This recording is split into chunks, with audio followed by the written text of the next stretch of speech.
Alright, so the other day these two cymbals showed up in the mail. They're not mine, they're not for me, but you actually might have seen these before. These belong to a fellow YouTuber named Ricky Ficarelli. He does drum covers and that kind of stuff, so if you want to check out his channel, there's a link in the description. But he sent me these to modify some. This is a 20-inch Zildjian S-Series Rock Crash, which is insanely heavy, insanely thick, and basically a ride cymbal, which is why I have it set up as a ride cymbal. And then the hi-hats, or at least the hi-hat top, is also an S-Series. They're 14 inches, and this is a Master Sound top. And then on the bottom, this is actually my cymbal because I'm only doing work to the top cymbal of his, so this is mine. This is a regular Master Sound bottom. So I used to use New Beat hi-hats, and then I cracked the top, and then instead of buying a new top, I bought this bottom, and used the bottom of the New Beats as the top of this cymbal, and my god, those were loud. So for the Rock Crash, I'm going to turn this into an S-Series Trash Crash. The only difference is this is a 20-inch, and they have a 20-inch S-Series Trash Crash, but it has more holes than the 18-inch. So I'm going to start with the 18-inch hole pattern on this and see how that sounds. And if I need to do more, then I'll do the 20-inch pattern. And then for the hi-hat top, I'm going to do basically like a random hole pattern, but it's going to resemble the K-Custom Special Dry Hats. And both of these cymbals are very heavy and very bright, so really I don't know how the holes are going to affect them, but we'll find out.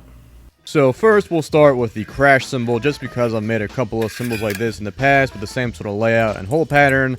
So if you want to make a cymbal like this, it's important that you lay it out right and figure out all the math to make it look professional and make sure that all the holes have the same spacing, and again, makes it look right. And all you need to lay out this kind of pattern is a set of dividers, a Sharpie, and a straight edge. So to see what I'm actually doing, just look up how to divide a circle, and there's tons of videos on how to do what I'm doing. Now with all the holes marked, I have my cheat sheet for the hole spacing taped to the cymbal. I just need to transfer those marks to the Sharpie lines.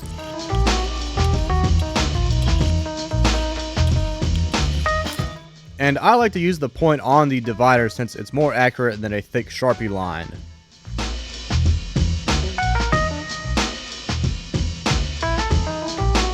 Onto the hi-hats, I did these a little bit differently just because the holes on the KFX hats are so random. So I went into Photoshop and marked out the hole centers and the bell, and I printed that out and cut out the bell so the paper would sit flat on the cymbal. Then I poked holes in all the holes so I can mark them with Sharpie. I could have avoided this step and just center punched them directly on the cymbal, but I wasn't too sure about the pattern and how it would look, and I didn't want to mark up the top of the cymbal if it ended up looking weird. But it ended up looking fine, and I added a few more holes where I thought it looked empty, and I moved some of the holes to avoid the logos, just to make it look like the cymbal came that way.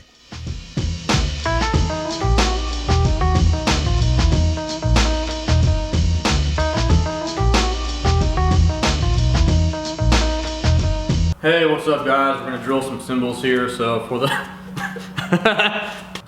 the hi-hats, I'm going to do them 1/2 of an inch because they seem similar to the size of the mounting hole, or whatever you call that hole. Well, according to Zildjian, it's called a hole.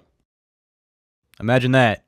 So all these will be 1/2 inch. And then for the crash, these are going to be 3/4 of an inch.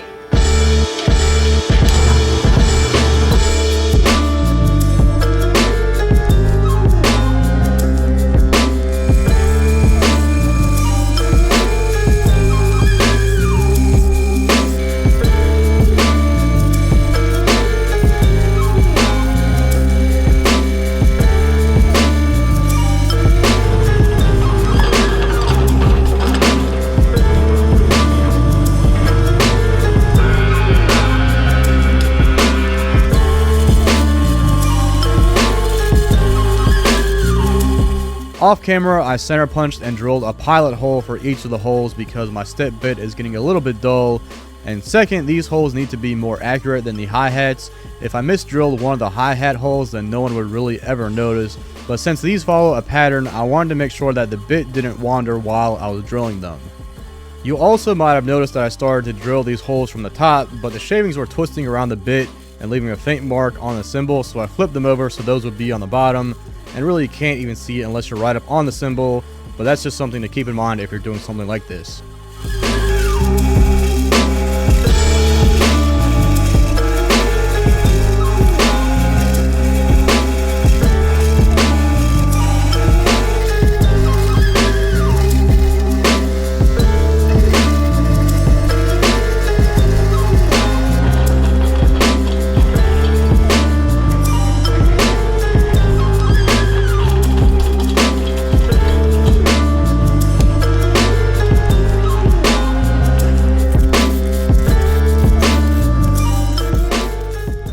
And last, I'm taking the bit and drilling from the other side of the hole just to deburr it and give it a slight chamfer just so the hole isn't super sharp and won't slice your finger open.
Wow, those sound completely different. The hi-hats have a much faster decay and have this stack-like quality to them, and I really think they would work great for like electronic music or as an X-hat just because they sound so different. Another thing that I wish I did, but I thought about this after I sent them back, was to try it with a regular hi-hat bottom, you know, one that doesn't have the ridges like the Master Sound does, or even just a hi-hat top because they're thinner, but I really think that this top would sound a lot better with a different bottom, again, one that doesn't have the Master Sound ridges.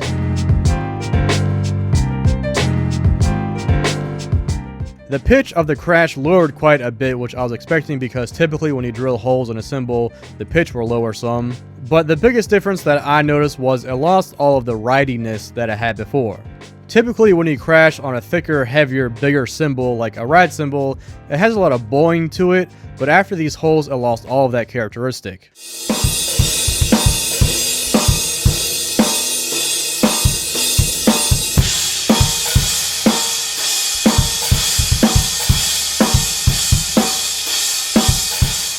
And of course it trashed it up some. It also lost a little bit of volume, but it was crazy loud before, so I see this as a good thing since it sits better in the mix now.